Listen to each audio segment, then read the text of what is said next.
Thank you very much, members of the Fourth Estate. Kwa majina naitwa Samuel. Na mimi ndiye kiongozi wa walio wengi. I'm the majority leader of this house under Article 108 of the Constitution. Na vile vile pia mimi nimesimama kukemea what has happened to our young man from Kasipul Kabondo.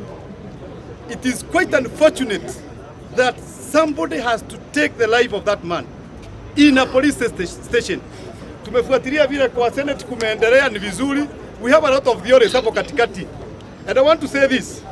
Kwa wale wanasomanga historia kidogo kidogo, during the Nazi rule in Germany, under the Adolf Hitler administration, it is said by one great man who was a pastor, Martin Niemel, and he said, I was just seated, and when they came for the trade unionists, I did not come out because I was not one of the trade unionists. When they came for the Jews, na mkumbuke hiyo wakati Jews walikuwa wanauawa sana, he did not come out because he was not part of the Jews. Sasa wakati ilifikiwa ni yeye, nobody was there to speak for him. Right now we are talking about a young man by the name of Ojwang. Sijui Ojwang. Kesho might be you or me. It is quite unfortunate kwamba all the way from Homa Bay mpaka Nairobi kuna a lot of police stations hapo katikati. What was the procedure rule? Where is our constitution? Nimesikia member mwingine hapa akisema bunge letu linastahili kukuja na sheria. We have enough laws in this country. Wale wamesoma katiba, we have 264 articles in the constitution. Article 26, right of life, right to life. Where was that article when those things were happening? Article 28, life to human dignity. Where was it? Was there any dignity, human dignity there? Article 29, Article D, E, and F. Nobody should be tortured in this country. Yes, mumechukua hiyo mtu, akona mtoto mdogo, mumeua, in a broad daylight, hatujui kama ni usiku, kama ni saa 6 ya usiku, serikali bado mnatupeleka hivi, the main suspect anajulikana. Saa hii nimesikia kulingana na yule Senate imeendelea, makosa yote iko kwa OCS anaitwa Taram. No! Let's not go for these small people. It is known who did it. Who gave the authority? Who sent those people?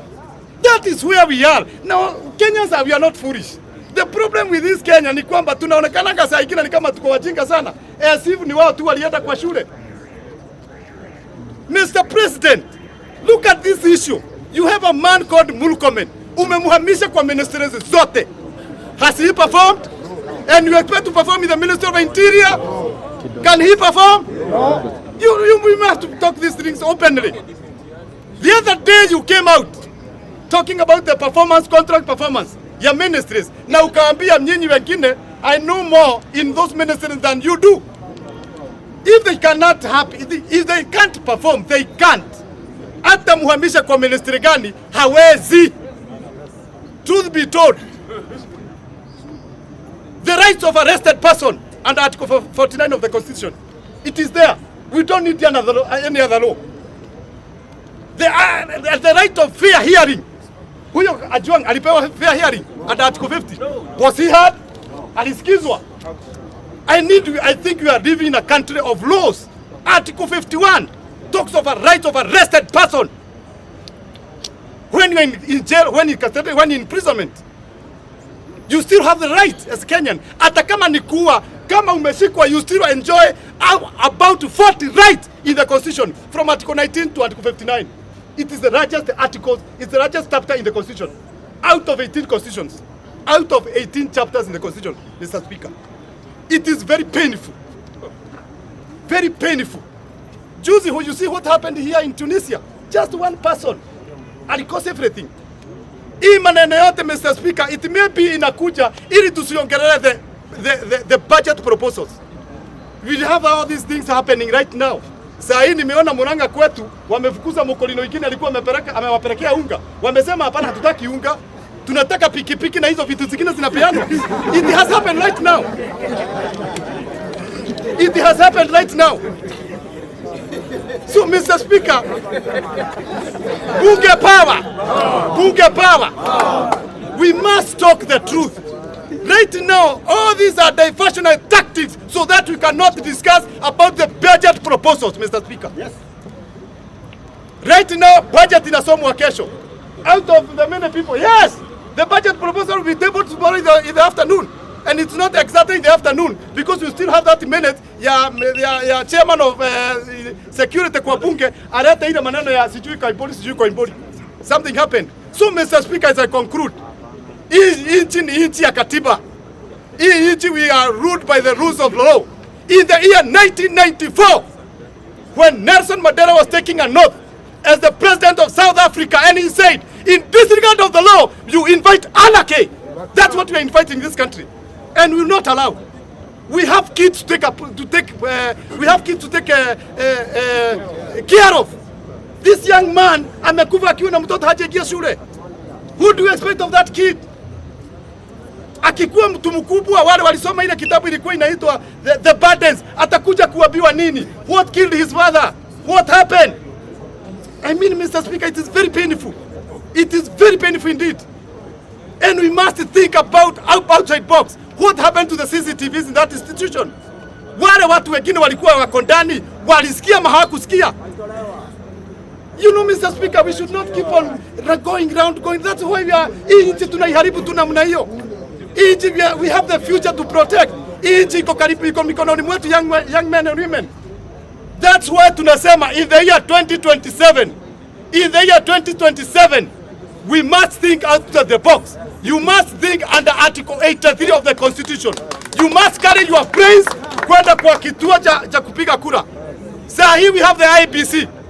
Soon and very soon wataanza kufanya kitu inaitwa registration. We don't want that kind of nonsense. Ukiwa na kitambulisho, you are eligible to vote. Ukienda kuvote, carry your brains, ujua ni nini una vote. Thank you very much, Mr. Speaker.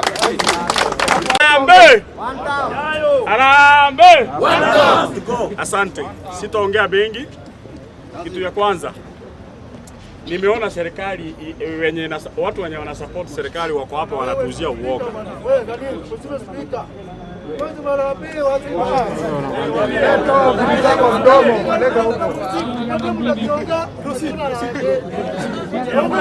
Haya, ninasema kuna wenye wana support serikali wanatupatia uoga. Tafadhali wa Kenya msinunue uoga, kwa sababu hii ni mambo ambayo tunataka kuuziwa ambayo hatuwezi nunua. Kama mimi ninasema hivi, kuna hii kitu inasemekana Wakenya wanauawa kila lichimu ikikuja watu wanauawa. Hiyo ni ukweli? Ni kwa nini? Ile kitu mimi nataka niseme hivi, viongozi wetu sometimes ndio wanatulet down. Leo nimeona maseneta wamefanya kazi mzuri kule bungeni, kwa sababu kulingana na yale maswali wameuliza ndio Wakenya halisi wanauliza. Si ni kweli?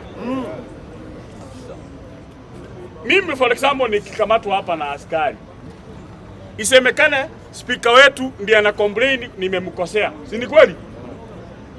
Niende nipata shida, nani anaulizwa? Si ni speaker? Mbona sasa tunaruhusu mwenye alikuwa analalamika juu ya yeye ndiye amekosewa ako kwa ofisi? Ni kwa nini? Ni kwa nini? Kwa sababu kuna mtu ameshindwa kazi mahali. Ile kitu mimi nataka niambie wa Kenya. Mimi sijui nitasema aje, tutatoa mapasta wapi, lakini Kenya tunanga mapasta wa ukweli. Wengi wao ni wa tutatoa wapi pasta ndio ombe serikali yetu ya Kenya ipate muongozo ile ambayo inafaa kwa wananchi.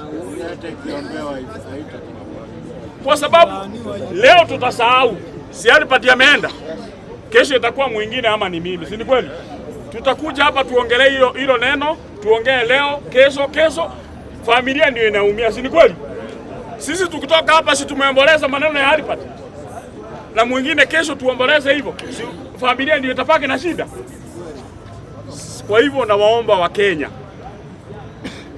wale wahusika, tafadhali naomba, hata Mwenyezi Mungu atakuwa na kibarua ngumu sana mbinguni. kwa sababu yale yametendeka hapa, hata Mungu amevumilia ya kutosha, si ni kweli? Kwa hivyo mimi nataka niambie Wakenya, this is the right time. Wakenya tunastahili tusimame, tukemee hiyo, tuseme ishindwe katika jina la kwa sababu Wakenya tukipatia mtu kazi atufanyie, atulinde, na yeye ndiye anatuua, tutakimbilia wapi? Makanisa yameshindwa kazi yao, wale wanastahili watuchunge wameshindwa kazi yao, tutatoa wapi usalama yetu sisi kama wananchi? Kwa hivyo nawaomba Wakenya na wenye wanasupport serikali, tunasema shetani ashinde katika jina la Yesu, kwa sababu hii maneno yakitendeka hivi, hata kutembea hapa mchini tutaogopa, kwa sababu kuna labda wengine hapa wanamaki waone speaker anaongea nini, ndio yeye akamatwe naenda tusikie kesho amekufa. Hiyo itawezekana.